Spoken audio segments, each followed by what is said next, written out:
소개하겠습니다. 그날도 여느 날과 다름이 없었는데요. 식사를 하던 제가 매운 청양고추를 먹고 있었는데, 동서, 내가 매운 거 먹지 말라고 했지. 형님이 제 손에 있던 청양고추를 낚아채 가버렸어요. 그 모습에 시어머님이 아유, 인정머리도 없는 것, 그걸 못 먹게 해? 아주 그냥 피도 눈물도 없는 것. 이러면 형님을 노려봤어요.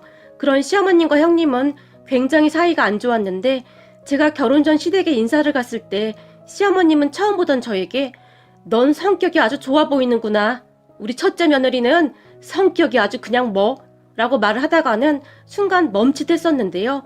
시어머님은 그냥 대놓고 형님을 미워했어요. 우리 형님 성격이 굉장히 똑부러지는 성격이에요. 그러다 보니 시어머님이 뭔가를 잘못하거나 하면 그 즉시 말을 해버리고 마는 그런 사람입니다. 그리고 시어머님은 그런 형님을 항상 못마땅해 했었는데 그냥 대놓고 형님에게 싫은 소리를 할 정도였어요. 하지만 형님도 참 대단했던 것이 시어머님이 어떠한 말을 해도 눈 하나 깜빡하지 않았는데 아마도 시어머님은 그런 형님이 더욱 못마땅했던 것 같아요. 그렇게 허구한 날 시어머님은 형님에게 싫은 소리를 했지만 형님은 그저 상관하지도 않고 딴청을 부렸어요. 그리고 그런 시어머님과 형님 때문에 가족들이 스트레스를 받고 있었지만 형님은 전혀 아랑곳하지도 않았어요. 어느 날은 그런 형님에게 형님, 그냥 어머님하고 잘 지내시면 안 돼요? 형님은 스트레스 이런 거 안 받으세요? 제가 물었지만 스트레스를 받긴 왜 받아? 그냥 한 귀로 듣고 한 귀로 흘리면 되는 거지. 그리고 동서도 불만 있으면 속에 담아놓지 말고 어머님한테 다 말해. 그냥 그렇게 있지만 말고 저번에도 어머님 막말하는데 왜 가만히 있어? 형님이 오히려 저에게 쓴소리를 했어요. 사실 우리 시어머님이 말을 좀 함부로 하는 경향이 있긴 했는데 그날은 저보고 너는 부모가 없어서 그런지 애가 눈치를 너무 많이 보는구나 라는 말을 했었거든요. 우리 부모님은 두 분 다 돌아가셨는데 아빠는 제가 초등학교 때 교통사고로 돌아가셨고 엄마는 제가 대학 다닐 때 암으로 돌아가셨어요. 그래서 그 뒤 저는 남동생과 둘이 살아왔고요. 그런데 시어머님은 그러한 우리 친정 환경을 잘 알고 있었음에도 간혹가다 막말을 막 함부로 했거든요. 하지만 저는 굳이 집안의 문제를 일으키고 싶지가 않아서 그냥 입을 꼭 다물어 버릴 뿐 아무 말도 하지 않았고 형님은 그 모습을 못마땅해 했었어요. 동서, 할 말은 해야 하는 거야. 어디서 그런 말을 할 수가 있어? 사람은 말이야. 해야 할 말과 하지 말아야 할 말이 있는 거야. 형님이 다시 힘주어 말을 했고 근데 저는 그냥 머리가 아파서 형님도 어머님 성격 잘 아시잖아요. 그냥 너무 피곤해서요. 참고 말자 그러는 거죠 뭐. 제가 말을 했고 형님이 고개를 절레절레 흔들 뿐이었어요. 형님 말이 맞긴 합니다. 저는 형님처럼 당차지도 못했고 불만이 있어도 그냥 꿍하고 있는 성격이었거든요. 그 뒤에도 시어머님과 형님은 계속 투닥투닥거렸고 시댁은 하루도 조용할 날이 없다고 할 정도였어요. 대부분은 시어머님이 형님에게 당하곤 했는데 그럴 때마다 어김없이 제게 전화를 해서는 네 형님이란 인간은 왜 그렇게 싸가지가 없는 거니? 시어머님의 하소연이 시작됐고요. 그렇게 저도 하루하루 지쳐만 가고 있었는데 아무 상관도 없는 저에게 왜 전화를 해서 1시간씩이나 형님 험담을 해대는지 저는 이해할 수가 없었거든요. 사실 시어머님의 말을 다 들어보면 형님보다도 이건 누가 보더라도 시어머님의 잘못이 더 컸으니까요.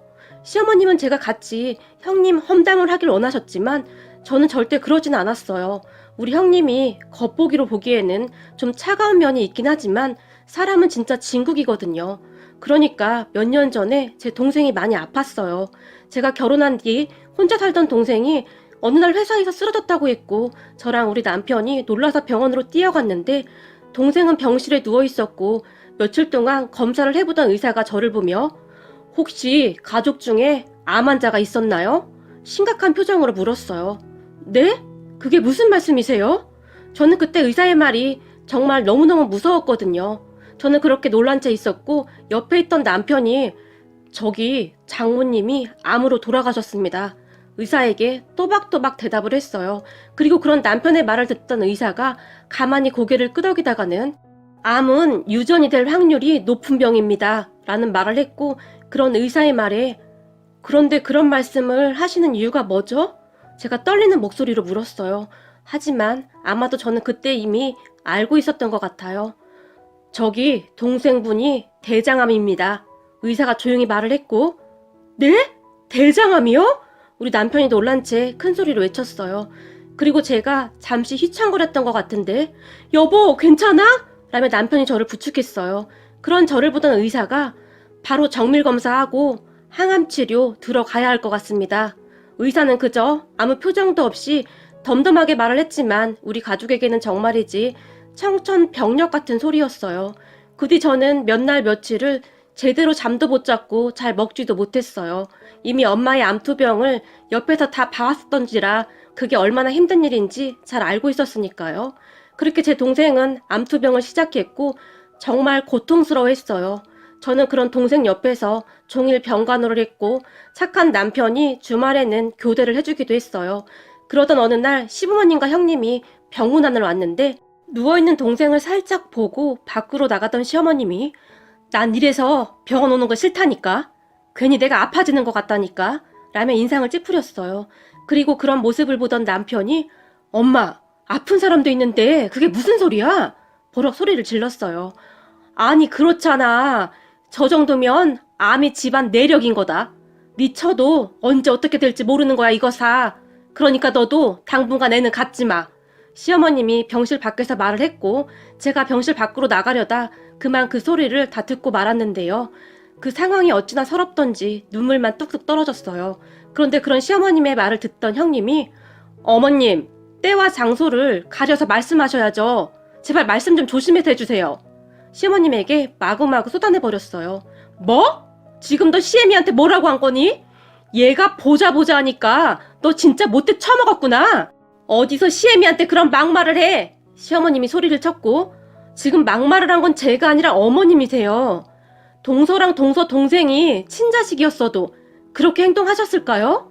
사람에게는 최소한의 도리라는 것이 있는 겁니다. 예의를 지키셔야죠. 위로는 못해줄 망정 지금 그게 할 소리세요? 형님도 지지 않고 시어머님을 나무랐어요. 그리고 그 모습을 지켜보던 시아버님이 여기서 소란 피우지 말고 빨리 가자고. 큰애야 너도 그만 가거라. 아픈 사람 두고 이게 뭐하는 짓이야. 시어머님을 모시고 병원 밖으로 나가셨고 제가 조용히 눈물을 흘리고 있었는데 형님이 다시 병실로 들어와서는 울긴 왜 울어. 지금 동생한테는 동서밖에 없으니까 눈물바람 하지 말고 정신 바짝 차려. 조용히 제 눈물을 닦아주었고 저는 그만 형님 품에 안겨서 펑펑 눈물을 흘리고 말았어요. 형님은 그렇게 한동안 저를 안아주었고 그 뒤에도 자주 병실에 들러서 동생과 제 건강 상태까지 체크했어요.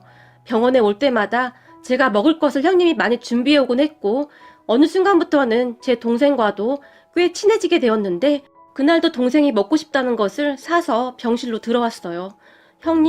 형님도 힘드실 텐데 너무 애쓰지 마세요. 안 그러셔도 형님 마음 잘 알아요. 라며 제가 다시 눈물을 글썽이고 있었고 그런 우리의 모습을 보던 제 동생이 저기 고맙습니다. 근데 제가 호칭을 뭐라고 해야 할지 동생이 머뭇거리며 물었는데 여기서 내가 나이가 잘 많으니까 그냥 큰 누나라고 불러요. 우리끼리 있을 때는 그렇게 부르죠 뭐. 그게 뭐가 그렇게 중요하다고.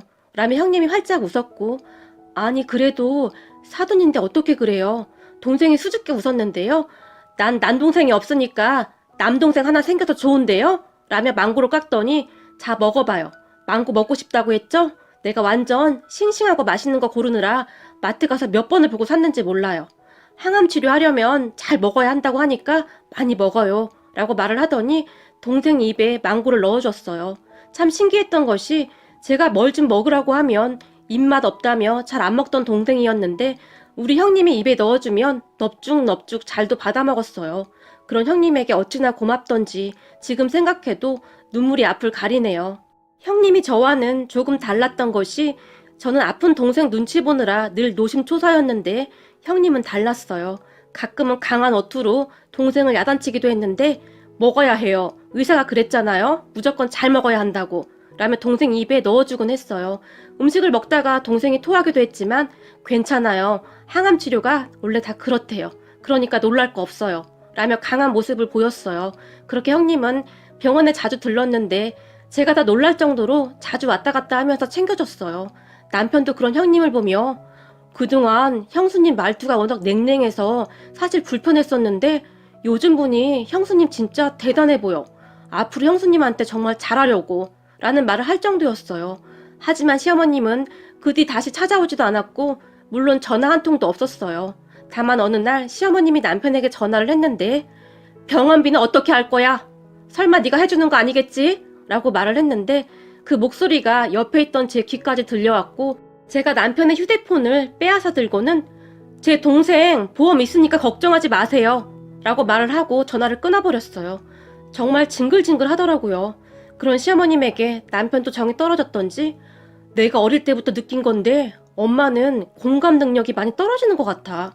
형이랑 내가 정상인 게 신기할 뿐이야. 라는 말을 할 정도였어요. 그러던 어느 날 시어머님이 저에게 정말 오랜만에 전화를 해서는 이번 내 생일은 어떻게 할 거니? 라고 물어왔고 그런 시어머님에게 참 어이가 없었지만 형님하고 상의해볼게요. 저도 동생 때문에 지금 정신이 없어서요. 제가 짧게 대답했고 암이 하루아침에 낫는 병도 아니고 그까짓 하루 시간 못 빼니? 시어머님이 퉁명스럽게 말을 했어요. 그러니까 형님하고 상의해본다고요. 근데 아마 저는 못 갈 것 같네요. 제가 지금 거기 가서 어머님 생신 축하해드릴 상황이 아니라서요. 제가 딱 잘라 말을 해버렸어요. 그때쯤 저도 기분이 상할 대로 상해 있었거든요. 그리고 그런 저를 보던 시어머님이 너도 네 형님 따라가는 거냐? 우리 집 며느리들은 애들이 왜 이렇게 싹퉁바가지들이야? 신경질적으로 전화를 끊어버렸어요. 그렇게 제가 형님한테 전화를 했고 형님 이제 곧 어머님 생신이시잖아요. 어떻게 해야 할까요? 지금 이 상황에 동서가 뭘 그런 걸 걱정해? 그냥 우리끼리 간단하게 식사나 하고 용돈이나 드릴 생각이야. 우리 남편이랑 서방님이 알아서 챙기는 것 같으니까 동서는 신경 쓰지 마. 근데 그게 지금 어머님이 전화해서 어떻게 할 거냐고 물어봐서요. 제가 눈치를 보며 물었는데요. 뭐? 동서한테 전화를 했어? 와, 진짜 대단하시다. 형님이 한마디를 하더니 더 이상 말을 잇지 못했어요. 그 뒤 형님과 남편이 시어머님에게 뭐라고 했던지 더 이상 연락이 오진 않았어요. 그리고 얼마 뒤 동생이 퇴원을 했고 우선은 수술은 잘 됐다고 했지만 암이라는 것이 다시 재발할 수도 있다고 의사가 말을 했기에 남편이 동생을 우선 우리 집으로 데리고 왔어요. 그렇게 동생은 조금씩 운동도 했고 식이요법도 병행하면서 조금씩 나아지고 있었어요. 혈색도 많이 좋아졌기에 우리는 다행이라고 생각하고 있었는데 그건 그저 우리의 착각이었을까요? 어느 날 제가 외출에 있었는데 동생이 울면서 전화를 했어요. 아무래도 뭔가가 이상하다고요. 동생의 말에 놀라서 집으로 뛰어갔는데 누나, 며칠 전부터 뱃속이 좀 이상한데 뭐가 잘못된 거 아닌가? 라고 물었고 우리는 급히 병원으로 갔는데 의사 말이 뱃속에 복수가 많이 찼다고 했고 다시 검사를 해봐야 한다고 했어요. 그런데 재발되었을 가능성이 많다는 말을 했고 의사의 말에 동생이 통곡을 하며 울었어요. 우리 엄마도 결국 재발돼서 돌아가셨기에 저는 그런 동생의 마음이 이해가 되었고 정말 가슴이 미어졌어요. 그렇게 동생은 다시 치료를 위해 입원을 했고 누나, 나 항암 치료 다시 받을 자신이 없어. 그리고 다시 받는다고 해도 완치가 된다는 보장도 없고 엄마도 결국 이라고 말을 하며 눈물만 뚝뚝 흘렸어요. 그때쯤은 저도 어떻게 해야 할지 알 수가 없었고 그저 눈물만 나올 뿐이었어요. 동생은 점점 병색이 깊어져 갔고 항암 치료 받는 것을 굉장히 힘들어했어요. 처음 치료를 받을 때야 아무것도 모르고 받았는데 그 힘든 치료를 다시 받아야 한다고 하니 겁을 잔뜩 먹은 채 눈물만 흘렸으니까요. 그런 동생을 보며 경준아, 누나가 정말 미안한데 누나를 위해서라도 좀 버텨주면 안 되겠니? 너도 알다시피 친정 가족이라고는 너 하나뿐인데 너까지 그렇게 되면 누나는 살아갈 의미가 없을 것 같아. 누나가 부탁할게. 제가 동생을 끌어안고 폭폭 눈물을 흘렸어요. 엄마까지 돌아가신 뒤 우리는 서로를 의지한 채 살아왔기에 더욱 애틋할 수밖에 없었어요. 하지만 암이라는 병은 동생을 그냥 놔두지 않았고 병이 더욱 심해져 갈 뿐이었어요. 누나, 나 항암 치료 그만 받고 싶어. 동생이 애원을 할 정도였으니까요. 그런 동생은 음식을 잘 먹지도 못했는데 가끔 동생이 먹고 싶다고 하는 음식이 있으면 저도 그 음식을 찾아 여기저기 뛰어다녀야만 했어요. 먹고 싶은 거 있다고 하면 그냥 다 먹이세요. 의사가 제게 그 말을 하고 갔는데 그 말이 저한테는 비수로 꽂혀버렸고 저는 매일같이 동생이 먹고 싶다는 음식을 찾아 헤매다녔어요. 물론 어렵게 구해와도 많이 먹지도 못했지만 단 한 입이라도 먹는 것을 보면 제 마음이 편해졌으니까요. 그런 우리 곁에 항상 형님이 계셨는데 평생을 갚아도 다 갚을 수 있을까 싶을 정도로 형님에게 감사한 마음뿐입니다. 어느 날은 동생이 갑자기 수박이 먹고 싶다고 하는데 한겨울이었기에 수박 찾기가 쉽지가 않았어요. 백화점과 마트에 전화를 했지만 다 팔리고 없다는 말만 했거든요. 그렇게 병원에 왔던 형님에게 요즘 겨울이라 수박이 많이 안 나오나 봐요. 백화점도 그렇고 마트도 그렇고 수박이 없다고 하네요. 제가 이 근처를 벗어나기도 힘들고 남편도 회사 근처에서 알아본 모양인데 없다고 하네요. 동생이 며칠 전부터 수박이 먹고 싶다고 노래를 부르는데 마음이 너무 아파요. 제가 울먹였고 형님이 그런 저를 보며 나도 한번 알아볼 테니까 기다려봐 라는 말을 하고는 돌아갔는데, 그런데 다음날 아침 형님이 병원에 다시 왔는데 한겨울이었음에도 불구하고 이마에 땀이 송글송글 맺혀 있었어요. 그런 형님에게 형님 왜 이렇게 땀을 흘리세요? 제가 물었는데요. 형님이 에코백을 꼭 끌어안고 있었는데 동서 내가 찾았어. 내가 찾았다고 라며 형님이 에코백을 제게 건넸는데 무엇이 들었는지 묵직했어요. 형님 이게 뭐예요? 제가 놀라서 물었는데요. 수박이야 그거. 우리 동네 백화점에 하나 있다고 해서 내가 아침부터 엄청 뛰어가서 사온 거야. 제철이 아니어도 수박을 찾는 사람들이 꽤 많다나 봐. 그래서 금방 소진된다고 하더라고. 몇 개 들어오지도 않는다고 하니까. 그래서 내가 얼마나 뛰었는지 몰라. 학교 다닐 때 달리기 하는 거 제일 싫어했었는데 알고 보니 내가 달리기를 엄청 잘하더라. 얼른 가서 먹이자. 형님이 가쁜 숨을 내쉬었어요. 그런 형님을 보는데 왜 이렇게 눈물이 쏟아지던지 저도 모르게 형님을 꼭 끌어안고 말았어요. 형님 정말 감사해요. 저는 그저 그 말만 되뇌일 뿐이었어요.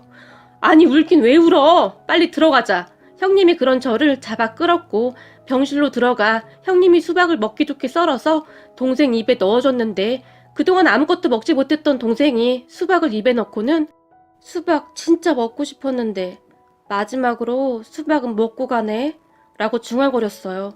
그 말에 제 눈에서 다시 눈물이 비오듯이 쏟아졌는데 수박 진짜 맛있다. 정말 너무너무 먹고 싶었어요. 감사해요 큰 누나.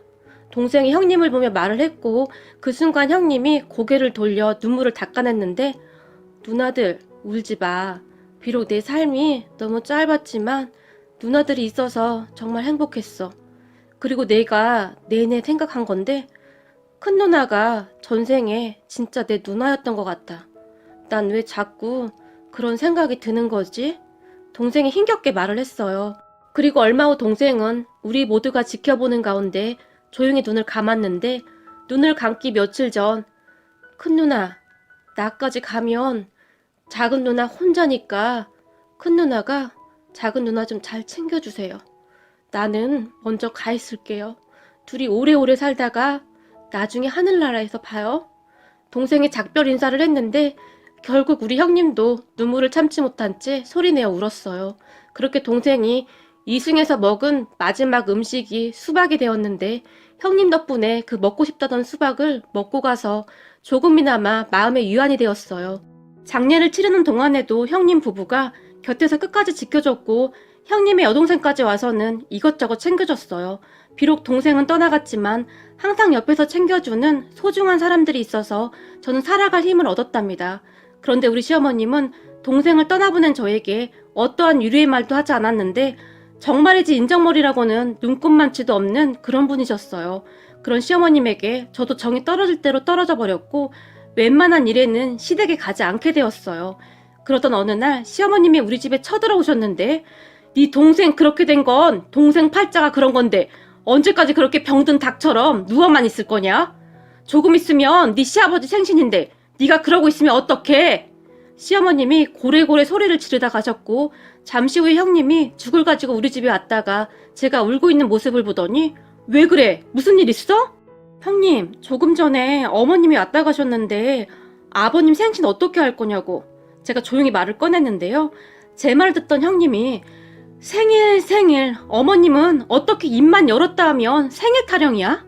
밥도 잘 못 먹고 있는 사람한테 라고 말을 하더니 제가 말릴 틈도 없이 밖으로 뛰쳐나갔는데 아마도 시댁으로 쫓아갔던 것 같아요. 그렇게 시댁으로 쫓아간 형님이 어머님 생신 못 챙겨서 죽은 귀신 있어요? 생신에 무슨 한이 맺히셨어요? 지금 동서 심정이 어떤지 모르시는 거예요? 아니면 알고도 그러시는 거예요? 사람이라면 최소한의 도리라는 것이 있는 겁니다. 세상 떠난 사람을 애도하는 시간이 필요한 거라고요. 난리를 쳤다고 하네요. 옆에 계시던 아버님이 큰애야 왜 그러는 거니? 놀라서 형님에게 물었고 아버님, 어머님이 조금 있으면 아버님 생신이라고 동서한테 생일상 차리라고 한 것 같은데 이건 정말 아니잖아요. 동서 지금 밥도 못 넘기고 있어요. 형님이 울먹이며 시아버님에게 말을 했다는데요. 그 말을 듣던 시아버님이 뭐가 어쩌고 어째? 거길 가서 뭐라고 했다고? 이 정신 나간 여편네야. 누가 생일상 차리래? 매년 돌아오는 생일이 뭐라고? 생일 때마다 그 난리야. 내가 그동안 참고 살았는데 더 이상은 안 되겠다. 이 정도면 당신 정상 아니야. 사람이 어쩌면 그럴 수가 있어? 당신한테 눈물이라는 게 있긴 있는 거냐? 무섭다, 무서워. 나도 무서워서 더 이상 당신하고 못 살겠으니까 이혼하자. 당신 하는 꼬락서니 보니 내가 아파도 모른 척할 여편네네. 시아버님이 고래고래 소리를 지르며 시어머님을 내쫓아버렸어요. 그리고 다음날 시아버님이 저를 찾아오셔서는 작은애야 미안하다. 나이 많다고 다 어른이 아닌가 보다. 어쩜 그렇게 철이 없는 것인지 내가 사과하마. 라며 진심으로 사과를 하셨어요. 그리고 시어머님은 쫓겨나서 혼자 사는 이모님 집으로 갔다고 하는데 어느 날 저에게 전화를 해서는 네가 네 시아버지한테 말 좀 잘해줘라. 네 시아버지가 집 비밀번호까지 바꿔버렸어. 언제까지 이러고 있을 수도 없고 네가 잘 좀 말해주면 안 되겠냐? 라고 물었지만 어머님, 제가 말씀드린다고 아버님이 어디 듣기나 하시나요? 아버님 성격 불같으셔서 저도 무서워요. 저 바빠서 이만 끊을게요. 라며 전화를 끊어버렸어요. 그 뒤 시어머님은 정말 한참 동안 집으로 돌아가지 못하셨는데 어느 날 제가 시아버님에게 아버님 이제 그만하시고 어머님 들어오라고 하세요. 그래도 아버님과 형님이 항상 옆에 있어서 참 든든해요. 라고 시아버님에게 감사 인사를 했어요. 그런 제 말에 시아버님이 네 시애미가 참 말을 꼴소납게 하는데 그래도 큰애가 있어서 내가 안심이 된다. 누가 보면 우리 큰애가 네 시애미한테 못되게 구는 걸로 오해할 수도 있는데 내 눈에는 큰애 마음이 이해가 되고도 남는구나. 그래도 너희 둘이서 그렇게 잘 지내서 내가 얼마나 마음이 놓이는지 모르겠다. 시아버님이 오히려 저에게 고맙다고 말을 할 정도였어요. 그리고 그 뒤부터 형님은 제 식단을 정말 많이 신경 썼어요. 제가 매운 음식을 굉장히 좋아하는데 너무 매운 음식을 막 먹노라면 그렇게 잔소리를 했거든요. 덕분에 요즘에는 야채와 과일을 정말 많이 먹고 있네요. 형님이 지나가는 길에 동서, 제철 과일이 몸에 좋아. 우리 거 사면서 동서 것도 좀 샀어. 그러니까 이거 남기지 말고 다 먹어. 알았지? 라며 딸기를 잔뜩 사다 주기도 했는데 제가 과일을 잘 안 먹는 걸 알기에 항상 그렇게 챙겨주셨어요. 참 고맙죠. 물론 가끔 눈물이 쏙 빠질 만큼 혼내기도 하지만 전 형님한테 그냥 고맙기만 합니다. 다 저를 위해 그런다는 것을 잘 알고 있으니까요.